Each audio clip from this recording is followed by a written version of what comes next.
This meeting will please come to order.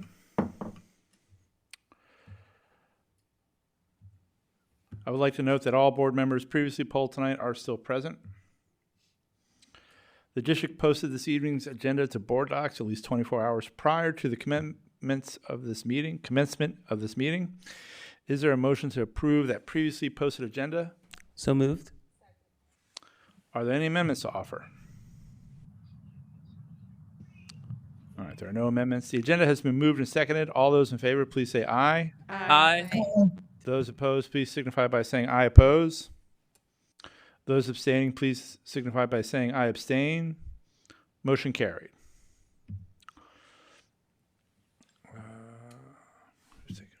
Right. I will now turn over the Education and Pupil Services Committee agenda to co-chair Director Brittany Williams. Dr. Kelly and Mr. Marshallette, can you please begin with an overview of your agenda items for this evening? Yes, thank you. So tonight we have three agenda items. The first two of which are informational only, and the last, number 3, is policy, which is for board action. The first item is a district comprehensive plan. We're going to give the public and the board a first look, a presentation of the first look of the plan. It was posted publicly last week through Parent Link and also on the district website.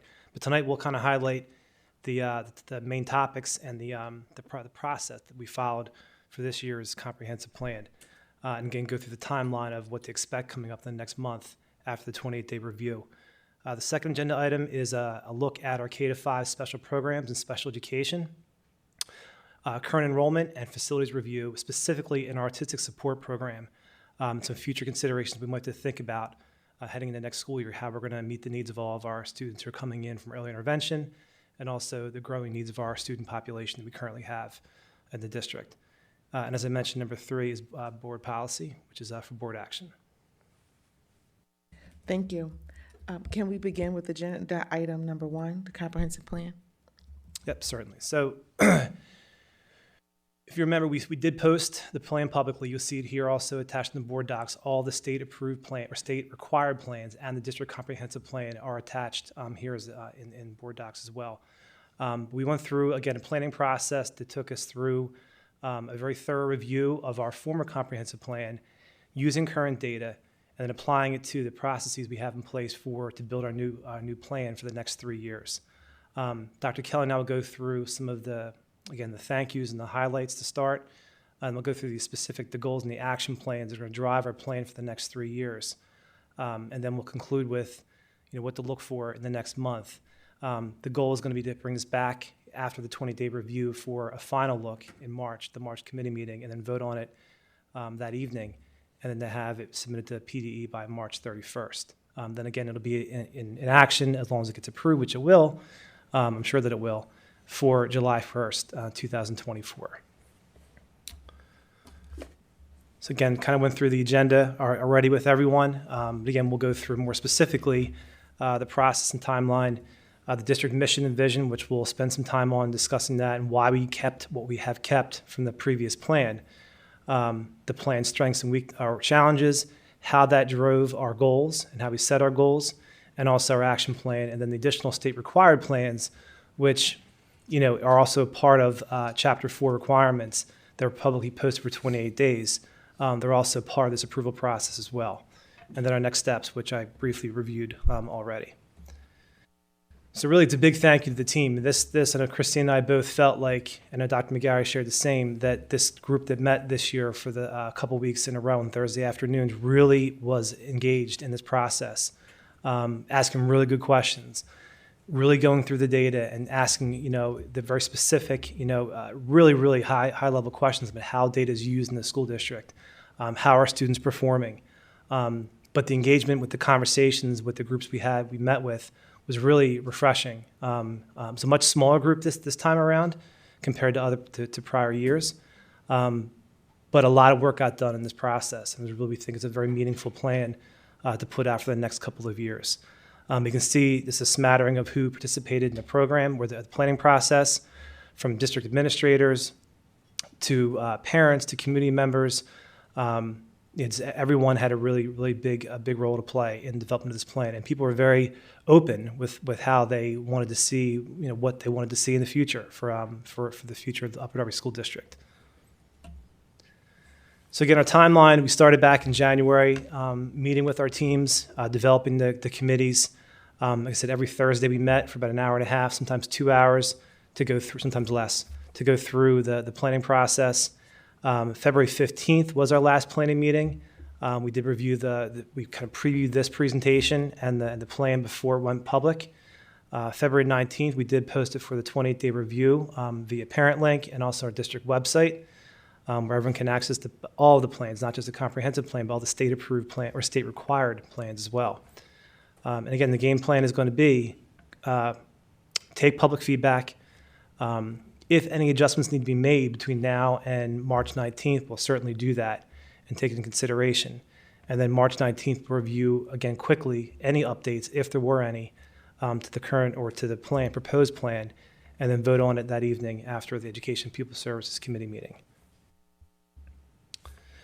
The mission, if you recall from our previous planning process, we spent a lot of time working on developing a new mission for the school district.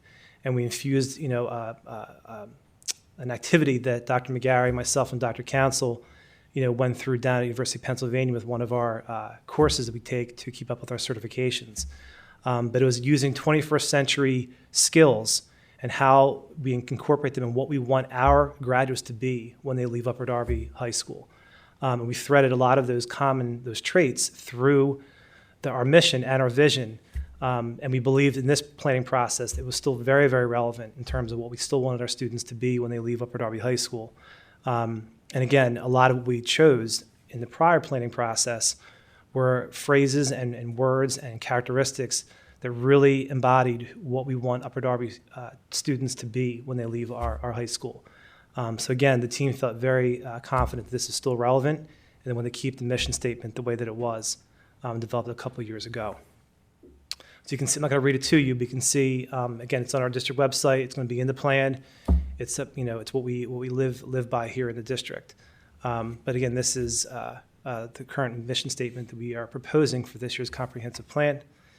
And the vision is the same. It will be the same as the mission. We believe this was still relevant for this year's planning process. And again, built on a lot of terms you probably see very often, excellence, opportunities, and also looking forward to that 21st century skill set that we want our students to have when they leave our high school. So I'm going to turn it over to Dr. Kelly, who'll go through the plan and the challenges and strengths. Thank you. Good evening, everyone. So the comp plan is divided into 3 parts, and Mr. Marshallak just reviewed the ready section of the plan. I will describe to you what is referred to as the set section. In this section, our steering committee worked through analyzing data to determine the strengths and challenges when examining multiple data sources. During our first 2 meetings, the steering committee worked in small groups to complete this needs assessment.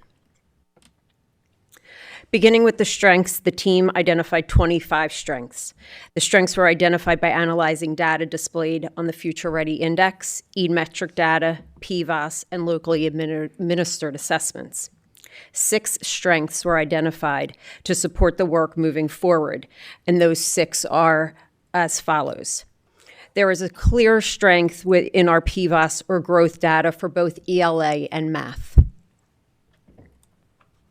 And I'm not going to read word for word what is listed in the comp plan, but that gives you a summary. So we have 11 of the 13 schools and 8 out of the 13 schools that are demonstrating that growth, as shown on these slides. The team also identified strengths in the area of early literacy when analyzing Ames Web. So these are 2 more strengths that we identified. The first bulleted item shows growth in oral reading fluency for students in grades 2, 3, and 4. And the second item shows our current first grade students increase their oral reading fluency scores from the fall to the winter assessment. So that's our current students right now in first grade. And the percentages are listed on the slide. 2 more strengths. When analyzing Ames Web data, we also look for the number of students in need of intervention. This school year, we have seen a decrease in the number of first grade students needing intensive intervention. And lastly, our kindergarten students showed an increase in their letter naming fluency scores measured by our AIMSweb data. I'm now going to transition to the challenges that the steering team identified in our work. 4 challenges were identified that will support our work in the district over the next 3 years. The first challenge identifies a need to increase student achievement for all students in mathematics. And the second challenge focuses on our English learners subgroup, where there is a need to increase their English language arts achievement. As the challenges continue, our third challenge focuses on improving our regular attendance throughout the district. And the last challenge identifies a need to increase student achievement for all students in English language arts.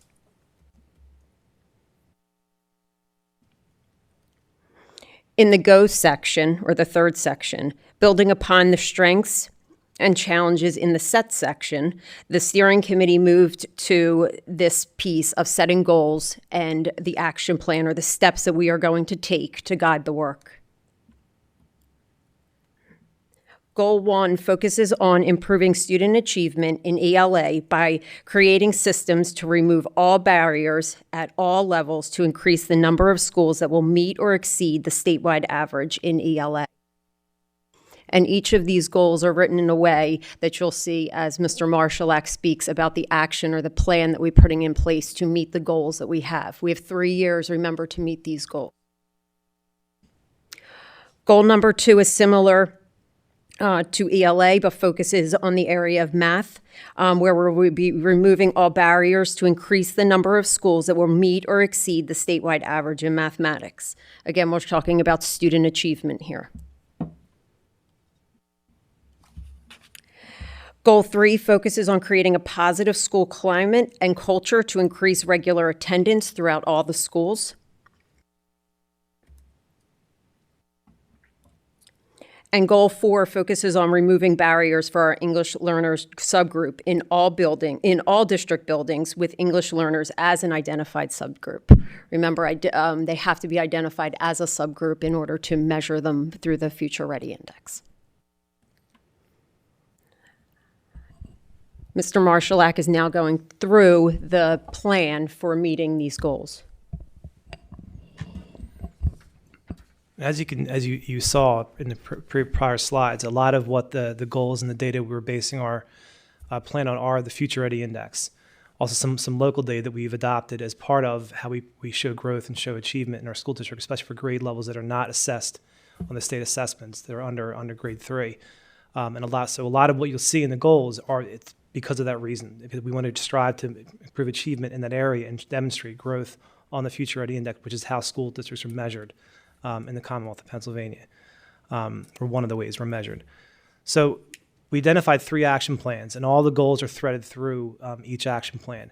The first one of which is a system that we've built here for a long period of time, is multi-tiered system of support, or formerly called RTII or RTI.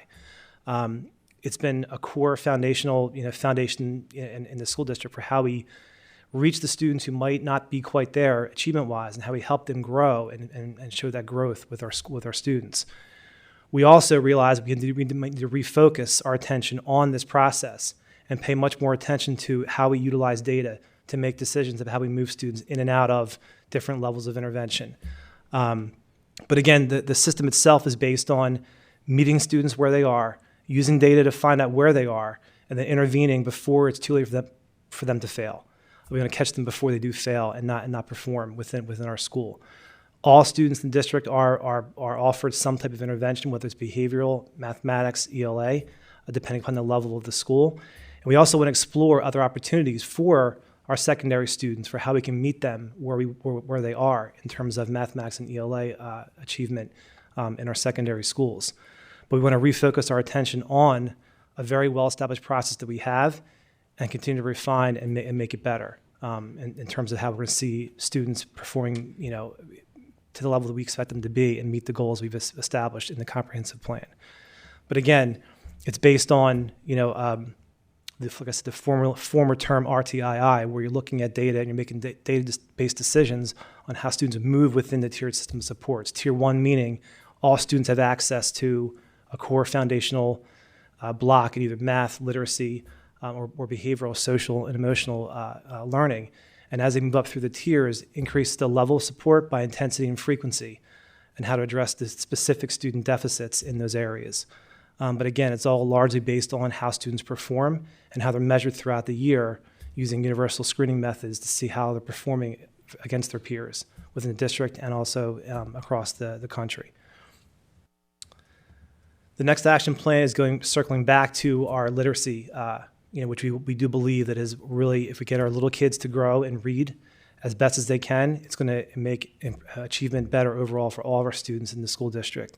So really refocusing our implementation of a strong evidence-based Tier 1 reading instruction at the K-12 level. At the K-5 level, it's going to focus more on structured literacy strategies, which is also a requirement in Pennsylvania, but also in our secondary schools, focusing our attention on reading apprenticeship, which we had in the school district for a couple of years now, but refocusing our energy on how we're going to use that strategy to meet the needs of all of our kids in all of our content areas in grades 6 through 12. And the continued work with learning targets on how we utilize objectives in the classroom so students are fully aware of how they're going to meet their learning goals as young learners and how they improve as time goes on within our school district. But again, going back to building a very strong Tier 1 foundation in reading. Without that, you're not going to have the ability to really utilize MTSS or RTI to its best ability. If you don't have a strong foundational block there, it doesn't matter what you do in Tier 2 and Tier 3 if Tier 1 is not supported and done with fidelity and supporting all of our students. The last action plan focuses on a positive learning environment. And this is, again, going back to not just addressing attendance or making students feeling the sense of belonging within our schools, but also it's going to impact achievement as well. If students are coming to school more often, if they are focused when they are here, if they believe that their teachers believe in them and they feel loved and supported and cared for in their classrooms, they're going to perform better academically within our schools. We have a number of things we've been doing, again, for a couple of years that have been successful within our school, and a couple of other initiatives that have been started over the past couple of years that we want to focus our attention on through this plan. The first of which is the STOP grant in the partnership with the DCIU, which focuses on restorative practices. We've been doing this for a number of years now, but now we're going to continue that work with the DCIU in training a lot more of our teachers on what this means and how to utilize this strategy within our schools. We want to continue to have our students exposed to and be specifically and explicitly taught in the area of social and emotional learning and how that intertwines with positive behavior and supports within our schools, how to be self-aware, how to again, circling back to the 21st century skills that we talked about in our mission statement, how to develop that skill set and that drive and be self-aware to know what you need and what you don't need to take that next step in the 21st century. But again, we have a K-12 curriculum we developed a number of years ago that we want, again, just like we do with any other system we have in our school, but do work with this curriculum with fidelity as well. So if we're doing learning walks in MTSS for reading to make sure it's done appropriately, we should do this very same thing during SEL or during PBIS lessons to make sure they are happening exactly the way they're designed and they're reaching all of our students. So again, the accountability has to be there with these action steps we're putting into place as well. I mentioned positive behavior supports or PBIS, which you hear a lot about in our school presentations from our principals here at board meetings. But again, another core foundational block we have in our positive learning environment, and continuing to work on that and make it better, as best we can throughout these next 3 years. And of course, touching back on our integrate our culturally relevant and sustaining education, or CRSE competencies, which Dr. Council has taken lead on with his team, and how all these initiatives, which they might appear to be separate, but they're really not. They all touch on a very focused area within our school for the sense of belonging and being part of our school community, which if our students feel like that's important, they're going to want to come to school. It's going to improve attendance, and therefore it's going to improve academic achievement as well at the same time. So we'll go through our next part, which are additional state required plans, and our next steps. It's me? Oh, sorry, it's me. So there were 5 additional state required plans. Sorry, Christine. So the first one is our Chapter 4 assessment standards and assessment requirements. You can see these in board docs, but again, they're more of assurances of what we have that we're following, the rules, so to speak, and following Chapter 4 requirements. The same with student services assurances. Again, it's Chapter 12, the PA State Code. Chapter 4, I should mention, is also part of the Pennsylvania school law, so is Chapter 12. And this is for our student services assurances. We have a student service plan, and all what's in that plan, which I talked about a few of those items in our positive school learning environment section. Not all of them, but some of them. We have assurances in this area as well that we must adhere to follow Chapter 12 of the PA State Code. Chapter 48, which focuses on professional development. And by the way, a lot of these plans that you're seeing here, these are the plans that required certain representation from different community members or teachers or parents to comply with the requirements for the comprehensive planning process. Chapter 49, which is the induction plan. Again, how we're going to train our teachers when they come into our school district. Again, a requirement, for the Department of Education under Chapter 49. And our gifted education plan, which is part of Chapter 16, which is also the PA State Code. Not to be confused with Chapter 14 or the IDEA. It's separate from special education in a sense, that it's has its own set of rules and regulations that we have to follow. And this plan goes through what we do here in the school district to support and help our gifted learners here in the school district. Again, next steps, and I put this out in the parent link a couple weeks ago, or a week ago, I should say. Everything's available on the district website. It's in the parent link. All the attachments are in board docs tonight.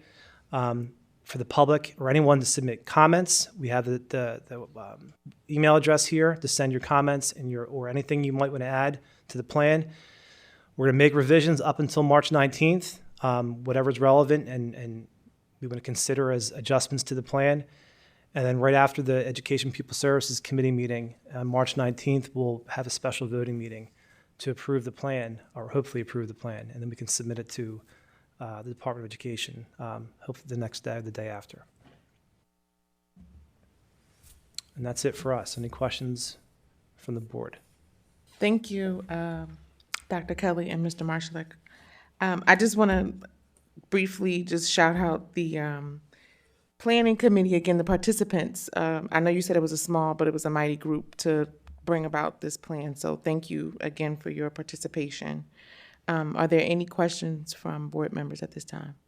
Go ahead. Yeah, just thanks for a very good presentation. Yes. Thank you very much. Very good presentation. My question was, when this plan was coming together, was it based on our current budget constraints, or is it peppered with, well, if we have or anticipate this amount of money, maybe we can implement this practice to improve on whatever needs to be improved on? And can you just also reiterate to the public how important it is that we actually continue to work on how we are still underfunded by close to $20 million a year, yet your school district and your administrators and all the stakeholders who are participating are required to do this every 3 years, and in between each of those times that we're adopting a plan, we're actually putting the existing one in practice, and it requires a whole lot of resources that your district is always advocating for, but unfortunately, state and federal governments don't always come through. So can you speak to that a little bit?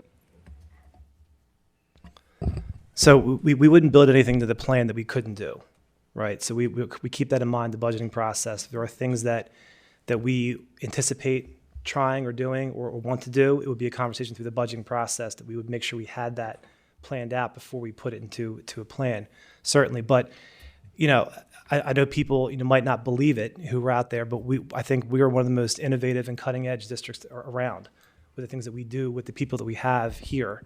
the intellectual horsepower that goes into putting plans like this together and thinking about how to monitor systems and processes, to make things better using what we have, I think is quite remarkable, for our school district. That said, we are very much so underfunded.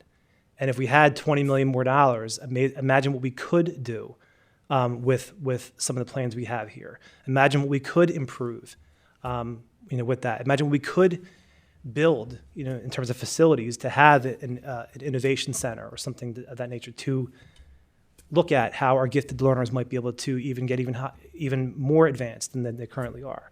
Speaking of the gift education plan. So there are a lot of things that we could do if we had the money that, of course, would make this plan much, much, more cutting edge and more, more effective. But we believe this is a very strong plan for the team to put it together. And again, I'm going to go back to say that I think we are a very, very, very cutting edge school district and very innovative with what we have. And we do have quite a bit too to offer. Thank you so much. I actually echo what Director Williams down there said. It was really good to hear how engaged the members of the committee was this time. And just a couple of comments. I don't actually have a question this time. I too love our mission statement, and I do believe it's very relevant, so I'm glad we kept that in there. A great deal of work did go into each section of the plan. This is one of the things I really like about the school board and being on it, because I do go through that plan with a fine-tooth comb too. So I'm glad to do that. A lot of work went into this, so thank you very much for that, for taking charge of that. And I'm so glad I read that section about teaching and implementing with fidelity that curriculum and the way it's designed. And so I'm so glad that that's in there and that you really go through, because we spend a lot of money on that, and you spend a lot of time, Dr. Kelly especially, handpicking that curriculum and how it's supposed to be used. And so I'm glad you go back through and make sure that it's used properly. So thank you so much for doing that. So that's my comment tonight.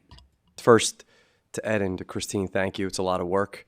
We had about 3 or 4 things going on every day. We would run from a staffing meeting to this meeting to, collaborating to the folks that are in the audience, the administrators who some are continuing to move their career forward in their hours and their time. There's an unbelievable dedication, whether we're on a home and school meeting or the events like tonight. UDASA always stands proud, so our administrators in this district are great. UDA, teachers representation, to be a part of that comprehensive plan was great, so a lot of work. So I want to preface my comments by saying that, and this is one of those, Jerry Maguire moments that may come back to haunt me, but here goes.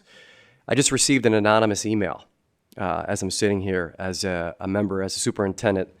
And, having done this comprehensive plan for a long time, I think it's the first time I ever met Board Member Desnoyers as a community member early on. I think Ms. Mitchell early on, the first time I met you, I sat in that chair and used to lead the same comprehensive planning conversations. And about 13 to 14 years ago, as a new assistant superintendent, I was a part of announcing probably the biggest cuts in Pennsylvania's history, if not Upper Darby's history. And that's when I met Damian Warsavage outside of being a student as a community member.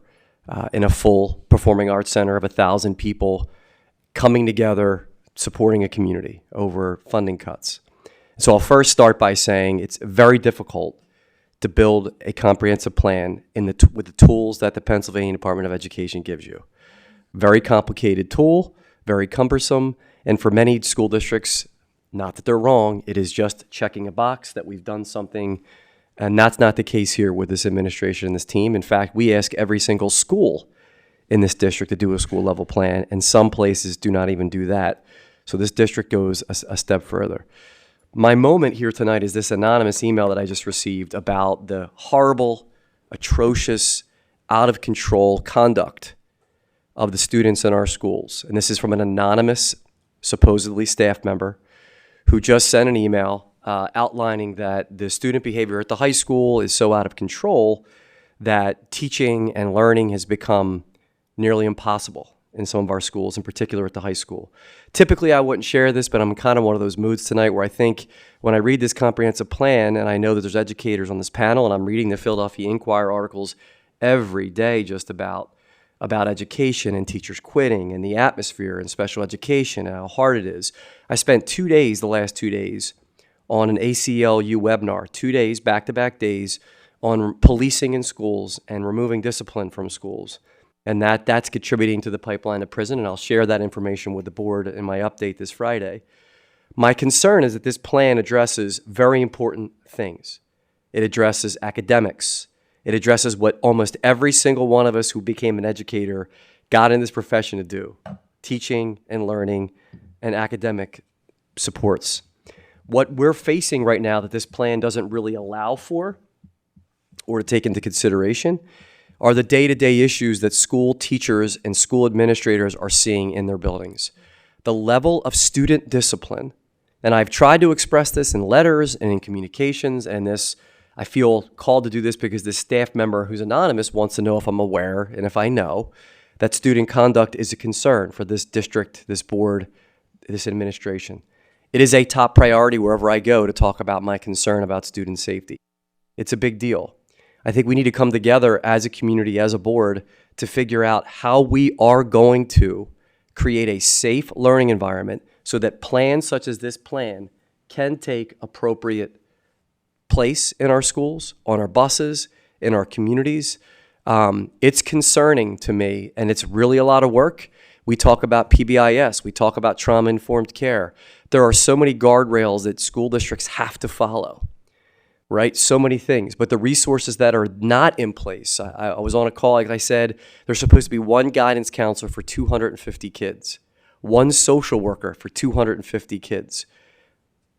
Where's that coming from? Like, how do you make that happen to meet the needs, to your point, Board Member Warsavage, of the financial need when we're $16 to $20 million short? And then ultimately, what happens in public schools? I know that there's teachers on this group. Ultimately, it becomes the principal's fault, then the administration's fault, then the school board's fault, because who do you blame or hold accountable for the things that people are experiencing in these schools? So one of the things I think we need to wrap our head around outside of this comprehensive plan, not just the academics, not just the social emotionals that we're talking in there, that we have a plan for, is that there are sadly individuals who just do not follow these kind of directions or redirection. And it creates an unsafe learning environment in our schools. And I just feel compelled, based on that email I received tonight, to be aware as a board, as an administration, that is right now equally as pressing as student achievement. They're running parallel with each other in our schools. And I just wanted to comment and provide that information and not take away. I know that you feel the same exact way, but it's concerning what's going on in our schools, and it's impacting the profession in a dramatic way. Okay, can we move on to agenda item number 2? Mr. Marshallette? Yep, certainly. Okay, so speaking of special education, we're going to touch on kind of like a snapshot of where we are right now with one of our K-5 special programs. I call them special programs, but they encompasses our life skill support, autistic support, multidisability support, students who have a very high level of needs and very unique learning or complex learning needs in our K-5 programs. But I'm going to go through kind of where we are right now in terms of enrollment, where we're heading in terms of enrollment based on some numbers we have from early intervention coming through and some trends that we've experienced the past couple of years, and a potential option for some facilities and staffing projections for next school year. So to start, I'm going to go through an overview of what our K-5 autistic support program looks like. Again, there's not going to be a lesson on what it won't be everything. It'll be a quick snapshot to get an idea, if you have never experienced it or have been there or have learned about it, what it is. And you can get the idea of how unique and how complex this program really can be and what it is, and also how well trained our teachers are to support the students that we have in these very special programs.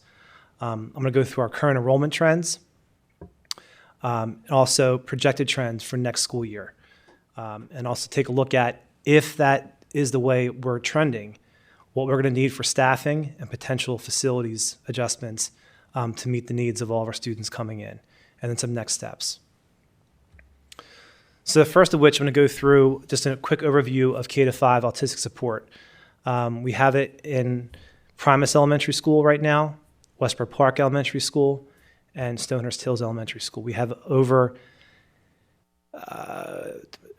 15 or 16 sections right now, or classrooms of autistic support. 9 at Primus, we have 5 at Stonehurst Hills, and then we have 3 at Westboro Park. So that's 17, 17 classrooms. I gotta check my math, Miss Dr. Kelly, right? 17. So there's 8 students to a caseload, meaning this is per chapter 14 of the PA code. There's a requirement that a teacher who teaches in this program can only have on his or her caseload or their caseload a maximum of 8 students that they can manage at the supplemental level. And that's the majority of the student profile we're talking about here in our programs at Primus, Westboro Park, and Stonehurst Hills. The supplemental level support, 8 students maximum on a caseload, which again is, we have to live by those rules under a PA code. And there's a reason for that. And as you see, as we go through the next part of the profile of what the program looks like, you'll know why 8 students is the most you can have on a caseload. The focus of the day is direct instruction in the areas of reading, math, social skills, which I'm going to underscore that. It's important. Daily living skills and communication skills. I'll underscore that piece as well. The 2 areas that is really a primary focus of our students in this program is working on deficits in communication and social communication skills, in addition to other areas, of course. But that is really what makes this type of learner stand out a bit more than the average student who needs learning support or life skills support. It's very, very unique and specific to students who have autism that we work with in our schools here. One of the programs we do use is something called Unique Learning System, which is tied to the PA alternate standards. So students not only are getting exposure to interventions and meeting their needs where their deficits might be in terms of their specific unique needs, they are offered opportunities to reach the state standards where they enter along the continuum of the level of support. And unique learning offers that type of opportunity for students to dive in and meet the needs of the standards, the PA standards, at the alternate level, depending upon their skill set. A large part of the training that our teachers go through and a large focus of our program is on applied behavior analysis. Everything that we try to do within our classrooms and these programs is based on that approach, which has been research, will show this is the one of the most effective ways to reach students in this program is to use that type of technique. One of the things that we work on is something called verbal behavior, which is looking at communication as a behavior. So ABA techniques and principles view that behavior can be adjusted by the environmental factors that are, maneuvered or manipulated around the student. And if communication skills or social skills are a deficit area and on how to communicate their wants and needs or label or identify items in the classroom or in life, the teachers focus on that skill or that behavior as a way to get reinforced positively if they are using that skill appropriately and using the skills they're being taught on their own. But again, it's a very large part of the training and what they do throughout the day in these classrooms. We also, fortunately, the board a couple of years ago approved a board-certified behavior analyst or BCBA support that we contract through Avonbrook Consulting. And these are, again, very, very highly trained individuals who specifically go through an entire certification process, and they live ABA is what they do. And these individuals come in and consult with our teachers, work with our students on how to implement their positive behavior support plan, how to utilize verbal behavior techniques appropriately, how to use something called the VB map, which is the assessment we use to identify where students fall in the continuum of the verbal behavior continuum to see where we can enter and reach those students with their wants and needs or their unique needs. But again, they're not there every day, but they're there on an as-needed basis working with our children. But another characteristic is also a very highly structured and predictable environment. So you'll see schedules, you'll see pictures, you'll see containers or drawers where students know where their items are kept throughout the day. So it's very, very predictable for the student, and it removes the unpredictability factor, which can also offset student behavior in the classroom if they, in types of these learners, they might need, they need to be very supported in the area of what to know what's coming next and know what's happening next.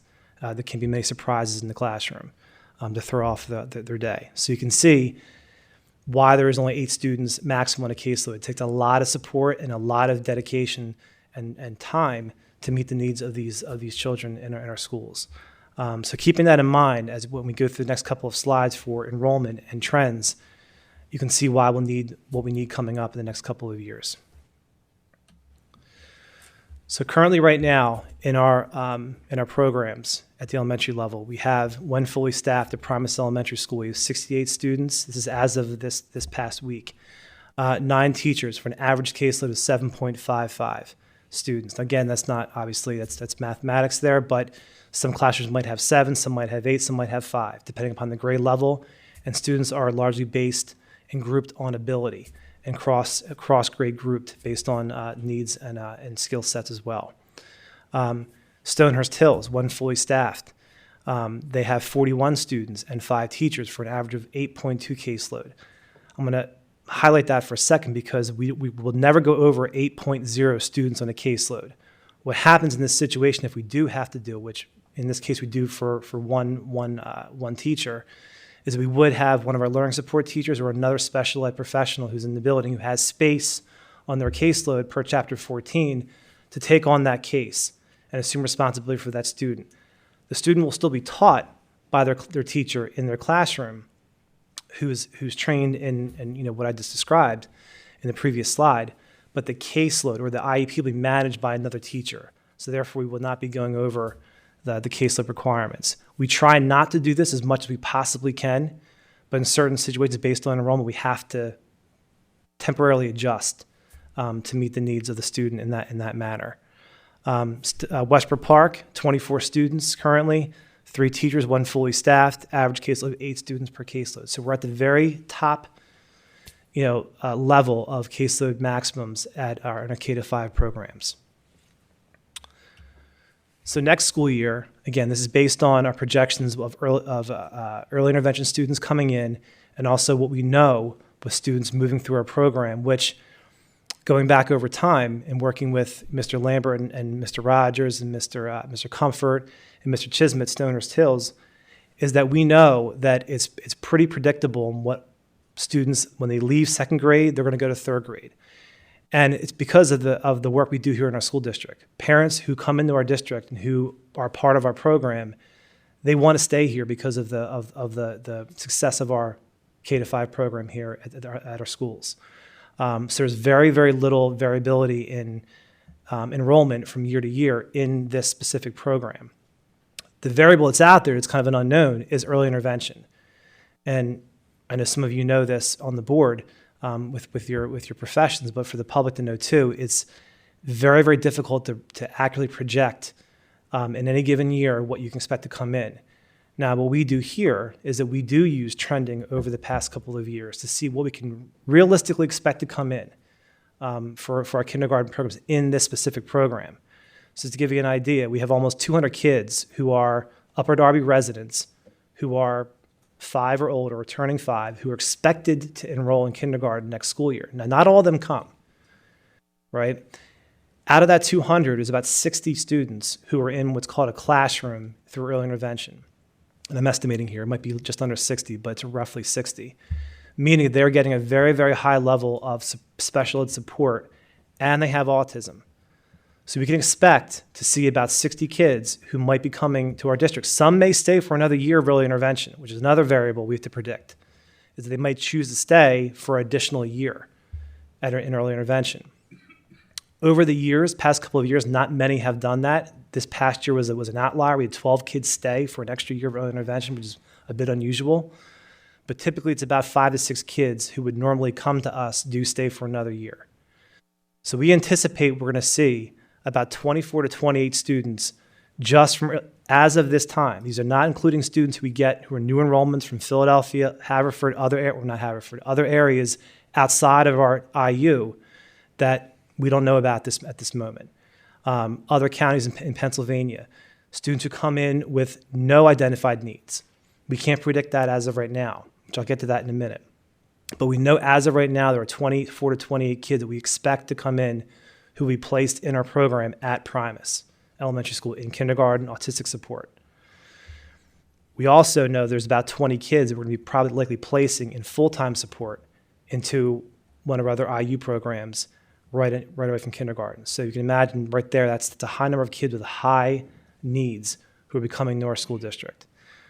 The other part here, which was very hard to predict until the past maybe year or two, is that we had a lot of kids coming out of our kindergarten programs that are not identified students that do end up needing autistic support at the supplemental level.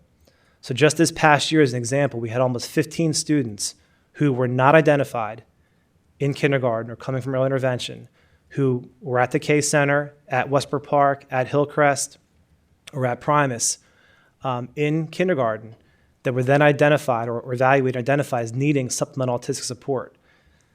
They then transfer over to Primus Elementary School. So going back over the past couple of years and trending on what we've seen over the past 3 to 5 years, we can expect 8 to 10 students that are, and again, this is an estimate, could be more, could be a little bit less, but we believe this is pretty accurate. 8 to 10 students who we do not know about as of right now, who will come to kindergarten next school year, who will need to be evaluated and then identified as needing supplemental autistic support. So going back to the number of 8 being on a caseload, that's, if we added on there 8 to 10 more students or 8 to 12 more students, that's really 2 more teachers, just in kindergarten alone. So the 28, well, let me back up here. So at Primus, we expect to have next school year 69 students at 9 teachers, 7.66 average caseload. That's including 26, I picked the middle there, of the anticipated early intervention students coming in, okay? At Stonehurst Hills, we expect 46 students to be in that program. We're going to need an additional teacher at Stonehurst Hills to make it, instead of 5 sections, 6 sections, which would be a staffing request. That'll allow a 7.6 average caseload. Again, very little wiggle room, but some wiggle room. Westbrook Park, they expect to have 31 students next school year. They currently have 3 teachers. We're going to need to add a 4th teacher. We can see that little asterisk there next to 4 for an average of 7.75 average caseload for that program at Westbrook Park. So there's right then and there are 2 additional staff members added just in this program, which again are very hard to find. You cannot find teachers with this skill set and this level and this also the desire to want to work in these programs. They're just not out there right now. So we know going into this, like we're stuck. We know we need these teachers. We have to have the teachers. But also we know we're up against trying to find them to fill this gap for next school year.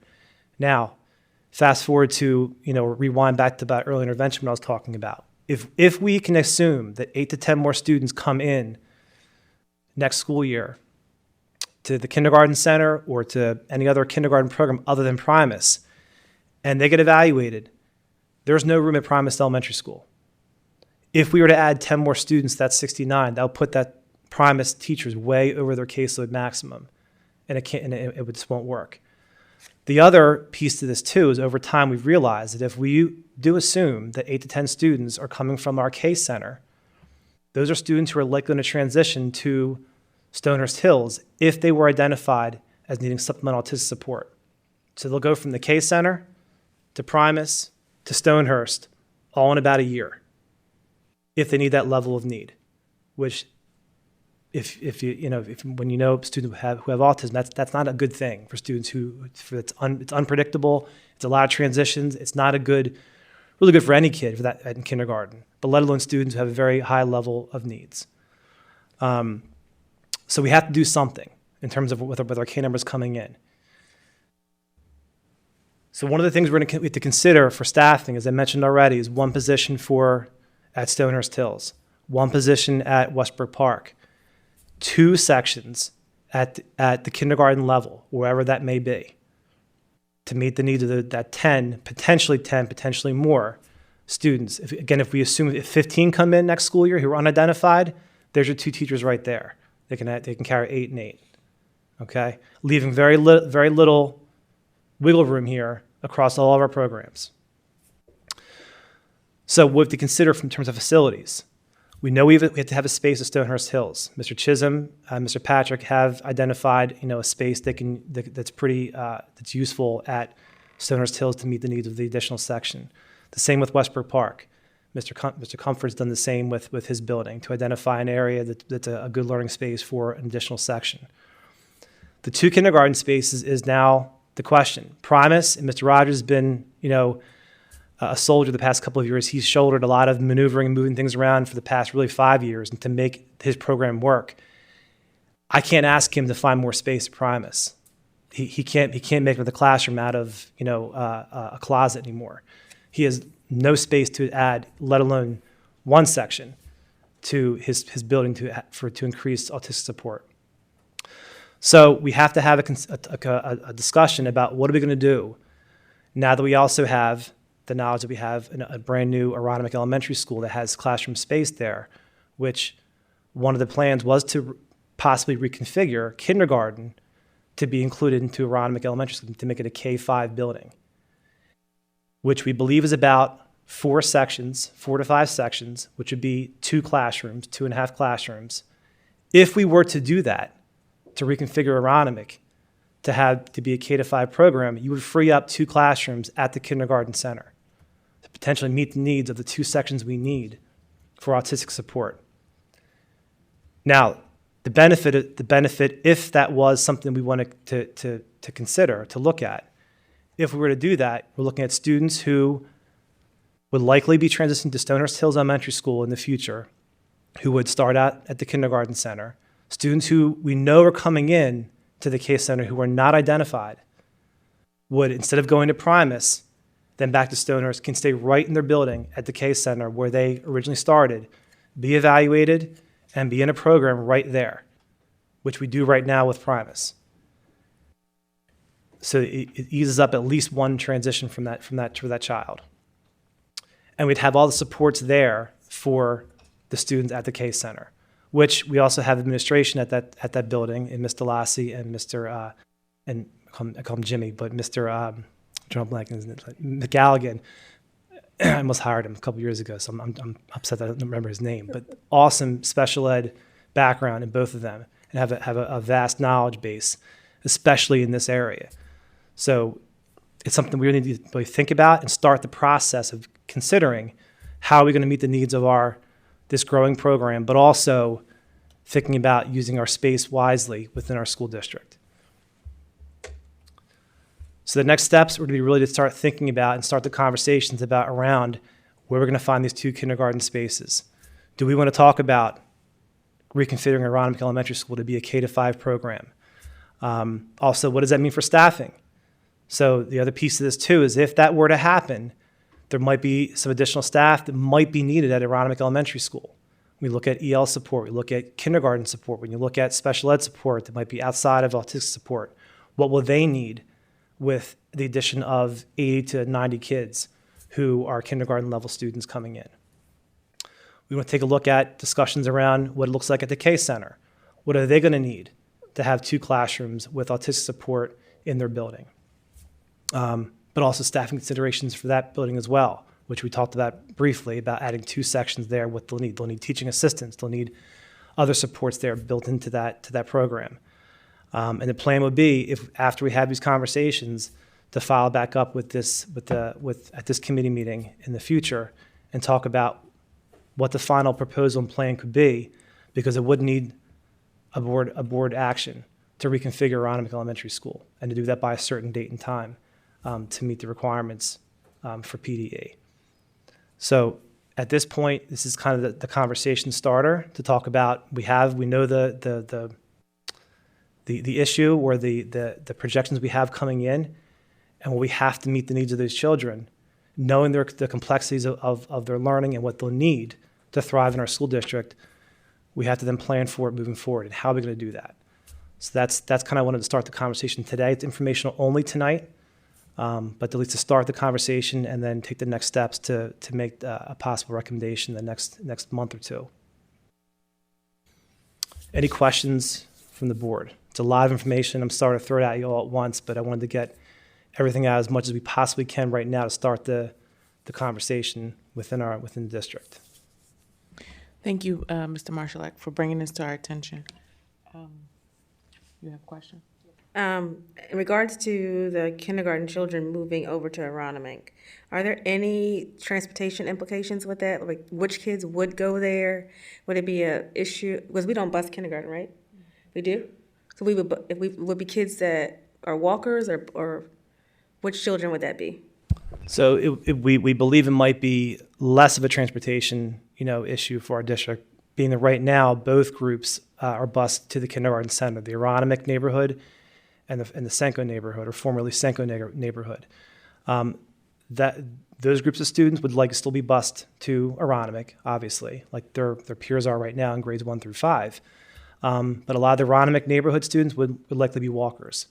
So we did discussions about that, and we do think it's going to be less of an impact on transportation than it would be an increase in transportation. If I could just follow up to that, because I think there's a little bit of confusion about some of this, maybe to the public too, who've been following along. Originally, there was a discussion of the kindergarten center moving and being a part of Aronimink at that time.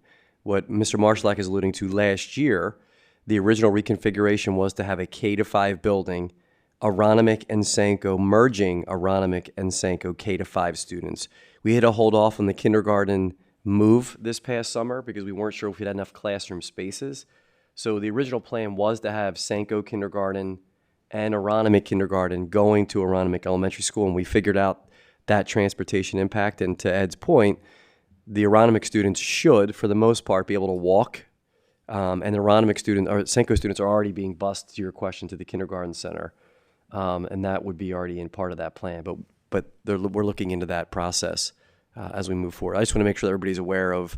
There were a couple iterations of this. This is not moving all of the kindergarten center over. It's just the tip that what we had talked about last year was K-5 Aronimink and Senko students. Thank you, Mr. Marshall. We'll go to agenda item number 3, policy board action required with this one. Thank you, Director Williams. So there are 4 policies being considered this evening. 3 of them, there are existing policies that are getting updated. Those 3 are Policy 200, Enrollment of Students, Policy 202, Eligibility of Non-Resident Students, and Policy 217, Graduation Requirements. In addition, a new policy, Policy 254, is being introduced, and Policy 254 is Educational Opportunity for Military Children.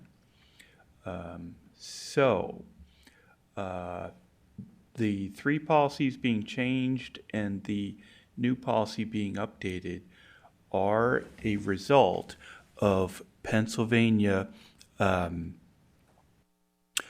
starting to participate in something called the the Interstate Compact on Educational Opportunity for Military Children. And this is sort of an agreement or a compact that a number of states were involved in drafting that then has to be adopted by each state, and Pennsylvania just adopted it and is therefore beginning to participate. And the idea is that this agreement serves to address the challenges frequently encountered by military children due to frequent moves.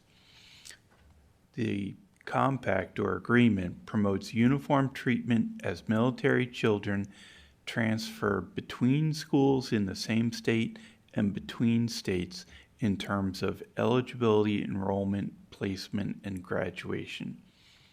And the an example of what's in this agreement is our current policy states that a child has to be a resident of the district before they can enroll in our district. Now that this agreement or compact has been passed, enrollment for a child can occur based on the issuance of military orders for the child's parent. So this is just making sure that children of active duty military service members get some accommodation and the support required to progress with students who don't come from military families. So thank you very much. That concludes my comment. Thank you. Okay, we're going to go move into public comment at this time. Are there any comments from the public? Roger Campion, 224 South Church Street, Clifton Heights. I was just curious about like like middle school, high school. Like we talked a lot about elementary and lower grades and how that moves, and that's important. I didn't hear much about like the high school, and I'm looking through it. Maybe I'm not seeing it with all that. It is a K-12 plan. So a lot of it is largely focused on our K-8 with our K-5 with the reading in particular. But we are focusing on math more than anything at our secondary levels. Yeah, because you're building the plan up because you're trying to get the basis. So when they get to high school, you're not really Right. So both. You're staying forward. Right. So the positive environment covers everything. K-12 it covers all learners. We have the reading apprenticeship, which is one of our core foundational reading program, which is 6 through 12, and also part of our MTSS program is looking at how we're going to explore interventions for reading and math at our secondary levels as well. But it covers everything. It's a comprehensive plan for K-12 learners. Okay. All right. So we have any questions through that? Kind of dig through that would affect high school and then ask you questions on that. Yeah, you can send the email to the email address that's on the presentation. So I'll go through 50 pages and figure out where my question is Yep, for that. that works. And Dan, thank you for acknowledging about some of that. I don't know how it is at the school, but I know I've driven by there when they let go from my work to home. And I was driving by it when that whole McDonald's incident happened. And I know it's not negative of the masses. It's a small portion, probably 5 to 10%, but that can ruin it for everyone. So got to really get that 5 to 10% in line and should straighten out everything else. All right. Thank you. Thank you. Thank you for raising that question. Okay. Let's go into reviewing of the agenda. Dr. Kelly and Mr. Marshall, would you mind just reviewing the agenda items one more time? Sure. So the first two items were informational. The first one was the comprehensive plan. This time it's informational. Will be for board action at the next committee meeting, but tonight's informational only. The second agenda item is the K-5 special programs review for enrollment facilities. Again, informational only. And the third item is policy, which is board action. Thank you. Are we all in agreement with the board action? Okay. Yes. Okay. Thank you. All right. Thank you, Director Brittany Williams, and thank you everybody for your work. A motion is in order for adjournment of the Education and Pupil Services Committee meeting. So moved. Second. All those in favor, please say aye. Aye. Aye. This meeting is adjourned. Thank you. This meeting is adjourned. Thank you, everyone.